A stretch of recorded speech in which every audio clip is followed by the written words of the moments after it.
GST department day by day बहुत अलग अलग तरीके से चेंजेस लेके आता है और एक अकाउंटेंट का वर्कलोड बहुत बढ़ता जा रहा है, लेकिन एक एम्प्लॉयर एक अकाउंटेंट की सैलरी नहीं बढ़ा रहा है। इसी तरह से एक और मेजर चेंजेस आया है जीएसटीआर 1 को लेके, जिसमें अकाउंटेंट की मुसीबत और बढ़ने जा रही है। वो कौन सा चेंजेस है जो कि आज के इस वीडियो में डिटेल में बात करेंगे, वीडियो के लास्ट तक देखते रहिएगा। सर ये नोटिफिकेशन आया है 1 मई 2025 को और उन्होंने बोला reporting of HSN code in table number 12 and list of document number 13 of GSTR 1 GSTR 1A। Table number 12 क्या होता है सर? टेबल नंबर 12 है सर आपका एचएसएन वाइज डिटेल आपको डालना, ये बताया था सर उन्होंने। B2B और B2C की सेपरेट डिटेल्स आपको एचएसएन वाइज देनी है। ये उन्होंने बताया था कि ये आपको अप्रैल मंथ का जब जीएसटीआर 1 फाइल करेंगे आप मई मंथ में, तब आपको ये प्रोवाइड करना है। लेकिन सही तरह से पोर्टल वर्क नहीं कर रहा था, यानी कि उनके अपडेशन नहीं हुए थे। अब उन्होंने क्या किया सर, 1 मंथ उसको एक्सटेंड कर दिया है। अप्रैल मंथ में आपको B2B और B2C के दोनों सेपरेट कॉलम आपको नजर नहीं आएंगे, वहां पर एक कॉलम नजर आएगा।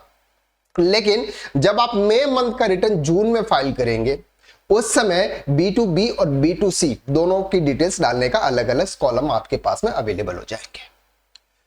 अब बात करते हैं सर टेबल नंबर 13, जो सबसे इंपॉर्टेंट अपडेट है और जो आपकी काम को बहुत लेवल तक बढ़ा देगा सर। अब ये टेबल नंबर 13 क्या है, ये आप सभी अच्छी तरीके से जानते हैं। और टेबल नंबर 13 जो बात करता है, ये बात करता है सर डॉक्यूमेंट रिपोर्ट की। अब ये डॉक्यूमेंट रिपोर्ट्स क्या होता है और ये डॉक्यूमेंट रिपोर्ट उन्होंने कब से एप्लीकेबल कर दिया। अभी तक सर हम क्या करते थे कि अगर डॉक्यूमेंट डिटेल्स हम प्रोवाइड नहीं करते थे फिर भी चल जाता था, लेकिन अब मई मंथ से, मई मंथ का मतलब होता है कि सर अगर आप मई मंथ का रिटर्न जून में फाइल करोगे, कब फाइल करोगे? जून में 10 जून तक अगर आप कोई भी रिटर्न फाइल करोगे, उस समय आपको डॉक्यूमेंट की डिटेल्स प्रोवाइड करना मैंडेटरी होगा, जरूरी है। इसको आप ऐसे स्किप नहीं कर सकते कि चलो सर नहीं फाइल करे चल जाए। अब तक चल जाता था, आप नहीं डालते थे और हम भी जब रिटर्न फाइल करते थे हम भी सर डिटेल नहीं डालते थे, लेकिन अब मैंडेटरी हो गया। ये उन्होंने नोटिफिकेशन जारी किया सर। उन्होंने बोला है कि table number 13 of GSTR 1 and GSTR 1A which require taxpayer to provide details of document issued is now mandatory for May 2025 return period। यानी कि मई 2025 का रिटर्न आप जून में फाइल करोगे, वहां पर आपके लिए मैंडेटरी कर दिया है। Taxpayer will no longer to be able leave this table blank and proceed with filing their returns। यानी कि जो टैक्सपेयर है वो इसको एज ए ब्लैंक या लीव छोड़ नहीं सकता, खाली नहीं छोड़ सकता, डिटेल्स तो आपको फिल करनी पड़ेगी। If B2B, B2C supplies a reporting table number GSTR 1 और GSTR 1 error message will appear in table 30 is not been filed। अभी अगर आप फाइल नहीं करोगे तो सर आप ये क्या होगा, आपको एक एरर दिखाएगा कि आपने वहां पर डिटेल्स फिल नहीं की है। लेकिन धीरे धीरे फिर आपके ऊपर नोटिसेस आने लगेंगे और बहुत सारे कंप्लायंसेस और बढ़ जाएंगे। तो बेटर यही रहता है आप टाइम टू टाइम पे एक प्रॉपर अकाउंटिंग करें, ट्रांजैक्शन को प्रॉपर तरीके से रिकॉर्ड करें, बीच में सेल्स इनवॉइस या फिर परचेज इनवॉइस को डिलीट करने की नीड ना हो।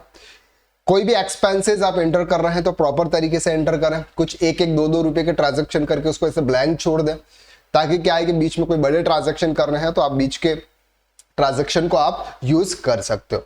अब से ये डॉक्यूमेंट रिपोर्ट किस तरह से आपको देनी है, डॉक्यूमेंट रिपोर्ट आपको किस तरह से देनी है। फॉर एग्जाम्पल हम ये मान के चलते हैं कि अप्रैल मंथ, मई मंथ की अगर हम बात करते हैं, ठीक है, मई मंथ में क्या हुआ सर, आपने सेल्स आपका कहां से कहां तक हुआ। फॉर एग्जांपल हम बात करते हैं सर मई मंथ की। मई मंथ में आपने सेल्स 101 इनवॉइस से लेके 160 इनवॉइस तक आपने सेल्स दिखाया। ये 60 इनवॉइसेज आपने मई मंथ में शो किए थे। तो आप जब B30 नंबर कॉलम में आप दिखाओगे सर सेल्स में 1 से 160। अब आपने जीएसटी पोर्टल पर 101 से लेके 160 दिखा दिया। अब अगर आपको ऐसा लगा नहीं यार ये साल B2B का जो सेल्स है, B2C का जो सेल्स है, इस बार हमको दिखाना नहीं है, एक काम करते हैं उसको डिलीट कर देते, नेक्स्ट मंथ में दिखाएंगे। और आपने यहां पर जीएसटी पोर्टल पर 160 तक आपने शो कर दिया है।